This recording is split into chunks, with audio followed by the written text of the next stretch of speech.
राधे राधे, जय श्री कृष्णा। मैं आज श्रीमद् भागवत गीता का अध्याय नंबर 5 का सीरियल नंबर 4 को आगे बढ़ाते हुए पढ़ रहा हूँ। ऐसा मुक्त पुरुष भौतिक इंद्रिय सुख की ओर आकर्षक नहीं होता, अपितु सदैव समाधि में रहकर अपने अंतर में आनंद का अनुभव करता है। इस प्रकार स्वरूप प्रसिद्ध व्यक्ति परम ब्रह्मा में एकाग्रचित होने के कारण असीम सुख भोगता है। जब से मैं कृष्ण की दिव्य प्रेमा भक्ति में लगकर उनमें नित्य नवीन आनंद का अनुभव करने लगा हूँ, तब से जब भी काम सुख के बारे में सोचता हूँ तो इस विचार पर ही थूकता हूँ और मेरे होठ अरुचि से सिमट आते जाते हैं।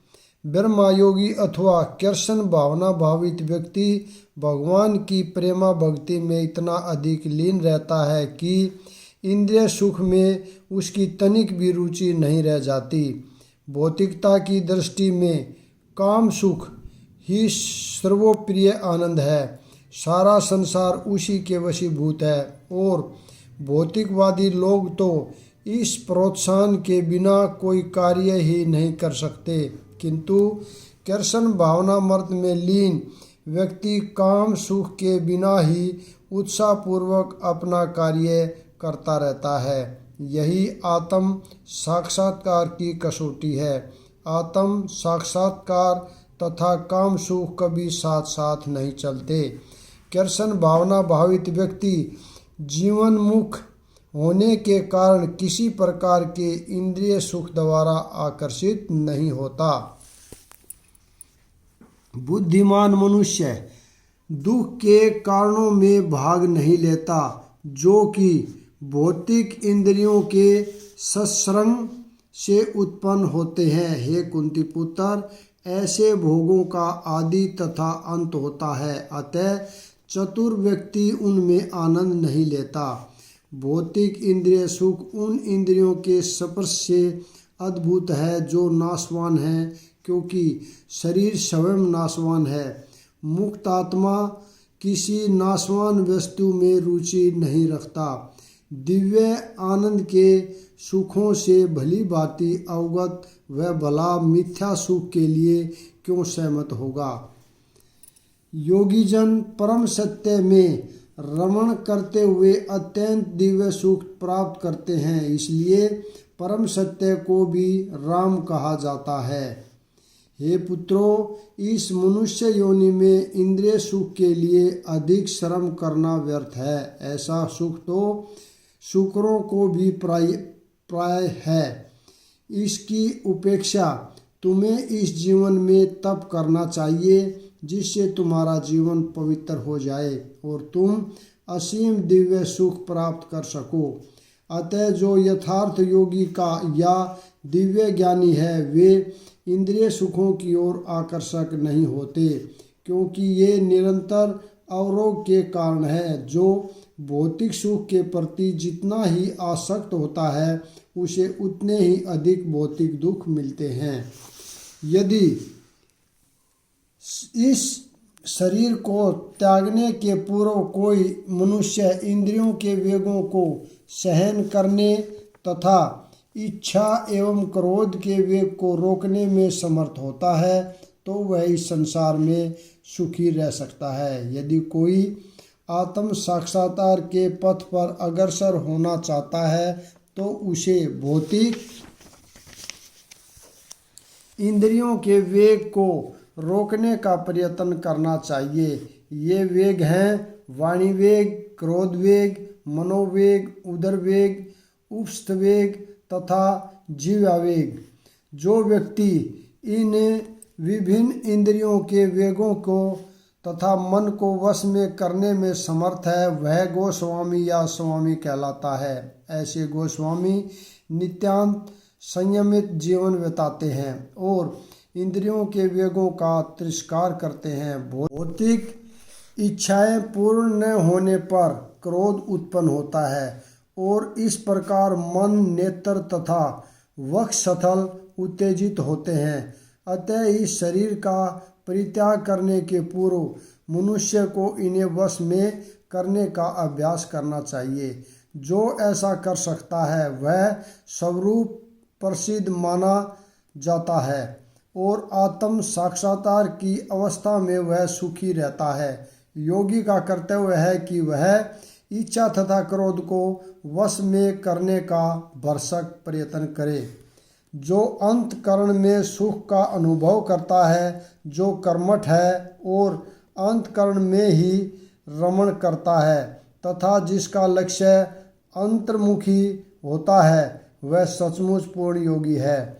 वह परम ब्रह्मा में मुक्ति पाता है और अंतगोत्वा ब्रह्मा को प्राप्त होता है। जब तक मनुष्य अपने अंतःकरण में सुख का अनुभव नहीं करता, तब तक भला बाह्य सुख को प्राप्त कराने वाली बाह्य क्रियाएं से वह कैसे छूट सकता है।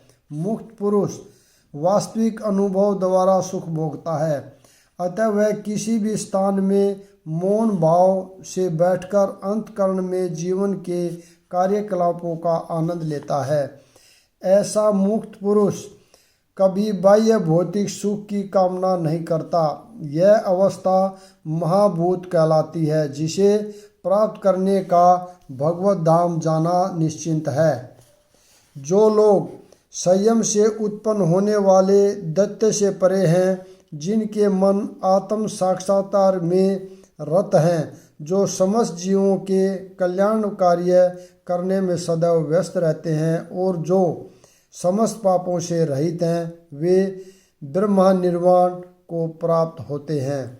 केवल वही व्यक्ति सभी जीवों के कल्याण कार्य में रत कहा जाएगा जो पूर्णता कृष्ण भावना भावित है।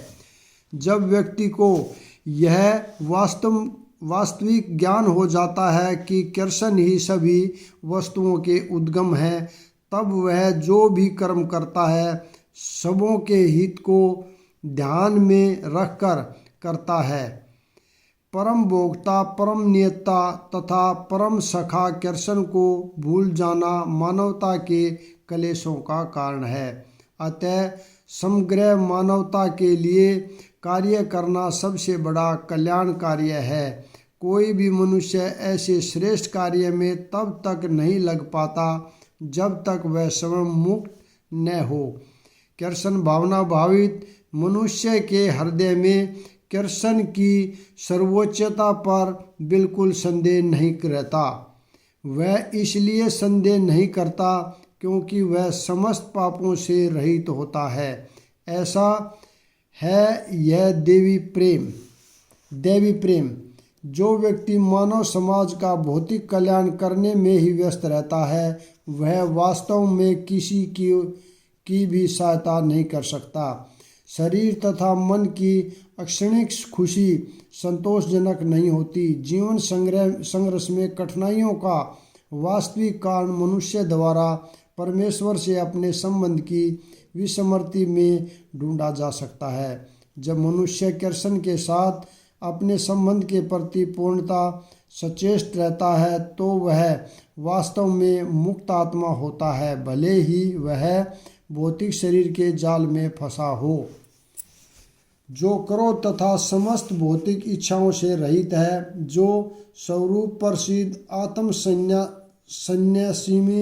आत्मसंयमी है और ससिद्धि के लिए निरंतर प्रयास करते हैं, उनकी मुक्ति निकट भविष्य में सुनिश्चित है। मोक्ष के लिए सतत प्रयत्न रहने वाले साधु पुरुषों में से जो कृष्ण भावना भावित होता है, वह सर्वश्रेष्ठ है। इस तथ्य की पुष्टि भागवत में इस प्रकार हुई है। भक्ति पूर्वक भगवान वासुदेव की पूजा करने का प्रयास तो करो। बड़े से बड़े साधु पुरुष भी इंद्रियों के वेग को उतनी कुशलता से नहीं रोक पाने में समर्थ नहीं हो पाते जितना कि वे जो सकाम कर्मों की तीव्र इच्छा को समूल नष्ट करके और भगवान के चरण कमलों की सेवा करके दिव्य आनंद में लीन रहते हैं। बद्ध जीव में कर्म के फलों को भोगने की इच्छा इतनी बलवती होती है कि ऋषियों मुनियों तक के लिए कठोर परिश्रम के बावजूद ऐसी इच्छाओं को वश में करना कठिन होता है। जो भगवत भक्त कृष्ण चेतना में निरंतर भक्ति करता है और आत्म साक्षात्कार में सिद्ध होता है, वह शीघ्र ही मुक्ति प्राप्त करता है। आत्म साक्षात्कार का पूर्ण ज्ञान होने से वह निरंतर समाधिस्थ रहता है। ऐसा ही एक उदाहरण दिया जा रहा है। मछली, कछुआ तथा पक्षी केवल दृष्टि, चिंतन तथा स्पर्श से अपनी संतानों को पालते हैं। हे पतंजय, मैं भी उसी तरह करता हूँ। मछली अपने बच्चों को केवल देखकर बड़ा करती है। कछुआ केवल चिंतन द्वारा अपने बच्चों को पालता है। कछुआ अपने अंडे स्थल में देता है और स्वयं जल में रहने के कारण निरंतर अंडों का चिंतन करता रहता है। इस प्रकार भगवत भक्त भगवत धाम से दूर स्थित रहकर भी भगवान का चिंतन करके कृष्ण भावनामृत द्वारा उनके धाम पहुंच सकता है। उसे भौतिक क्लेशों का अनुभव नहीं होता।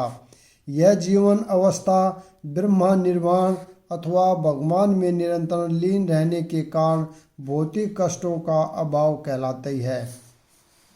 समस्त इंद्रिय विषयों को बाहर करके दृष्टि की बाहों के मध्य में केंद्रित करके प्राण तथा अपान वायु को नथुनों के भीतर रोककर और इस तरह मन, इंद्रियां तथा बुद्धि को वश में करके जो मोक्ष को लक्ष्य बनाता है, वह योगी इच्छा, भय तथा क्रोध से रहित हो जाता है।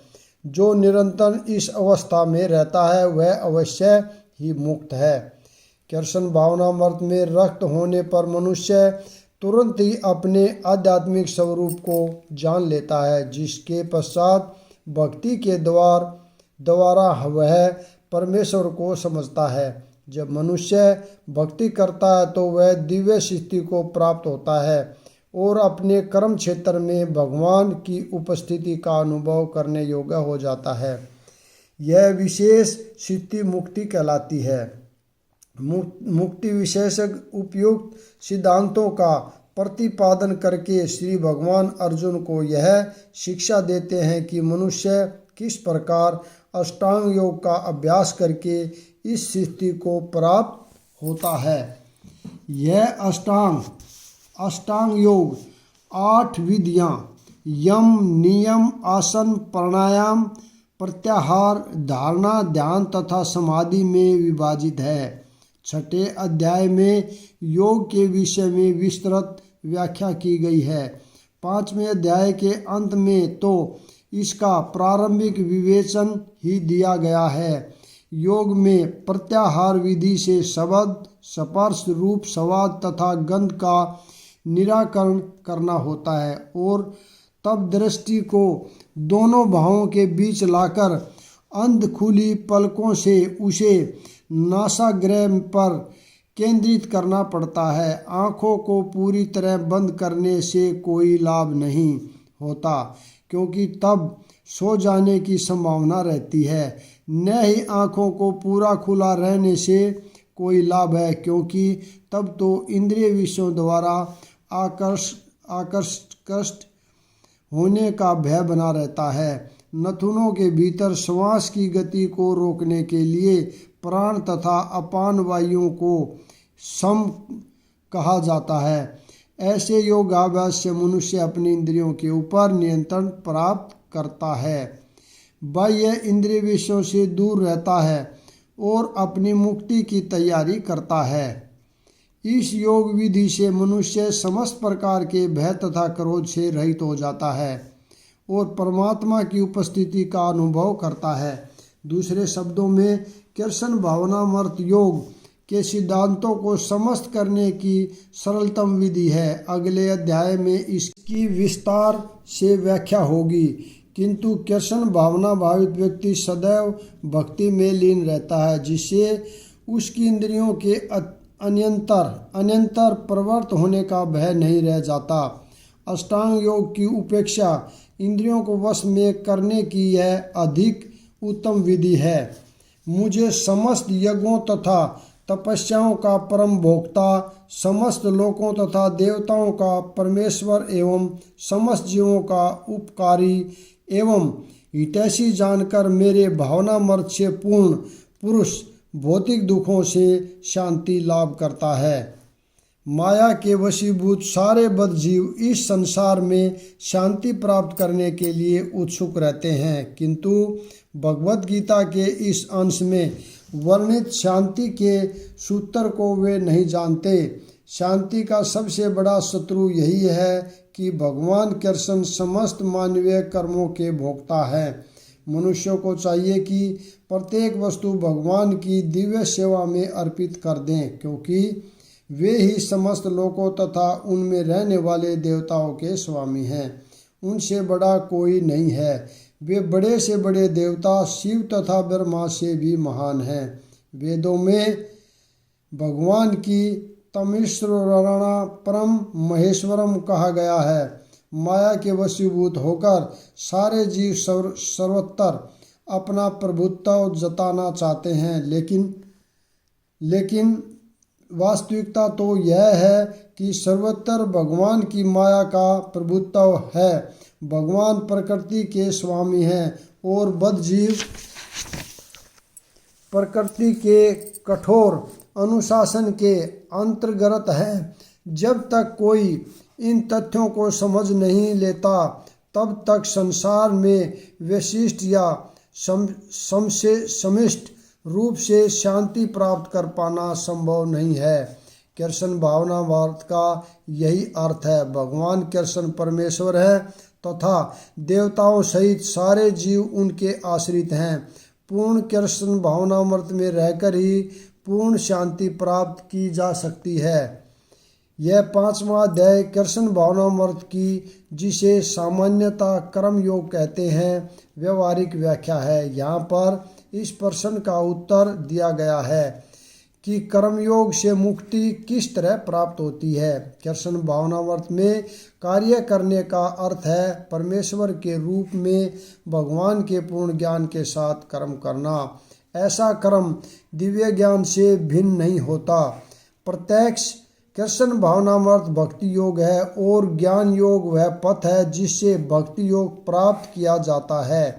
कृष्ण भावनामृत का अर्थ है परमेश्वर के साथ अपने संबंध का पूर्ण ज्ञान प्राप्त करके कर्म करना, और इस चेतना की पूर्णता का अर्थ है कृष्ण या श्री भगवान का पूर्ण ज्ञान। शुद्ध जीव भगवान के अंश रूप में ईश्वर का शाश्वत दास है। वह माया पर प्रभुत्व जताने की इच्छा से ही माया के संपर्क में आता है और यही उसके कष्टों का मूल कारण है। जब तक वह पदार्थ के संपर्क में रहता है तो उसे भौतिक आवश्यकताओं के लिए कर्म करना पड़ता है, किंतु कृष्ण भावनामृत उसे पदार्थ की परिधि में स्थित होते हुए भी आध्यात्मिक जीवन में ले आता है, क्योंकि भौतिक जगत में भक्ति का अभ्यास करने पर जीव का दिव्य स्वरूप पुनः प्रकट होता है। जो मनुष्य जितना ही प्रगत है वह उतना ही पदार्थ के बंधन से मुक्त रहता है। भगवान किसी का पक्षपात नहीं करते।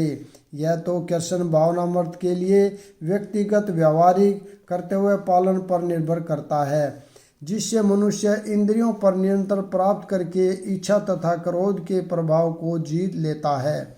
और जो कोई उपर्युक्त कामेच्छाओं को वश में करके कृष्ण भावनामृत में दृढ़ रहता है, वह ब्रह्मा निर्माण या दिव्य अवस्था को प्राप्त होता है। कृष्ण भावनामृत में अष्टांग योग पद्धति का सममेव अभ्यास होता है, क्योंकि इससे अंतिम लक्ष्य की पूर्ति होती है। यम नियम आसन प्राणायाम प्रत्याहार धारणा ध्यान तथा समाधि के अभ्यास द्वारा धीरे धीरे प्रगति हो सकती है, किंतु भक्ति योग में तो ये प्रस्तावना के स्वरूप हैं, क्योंकि केवल इसी से मनुष्य को पूर्ण शांति प्राप्त हो सकती है। यही जीवन ही परम सिद्धि है।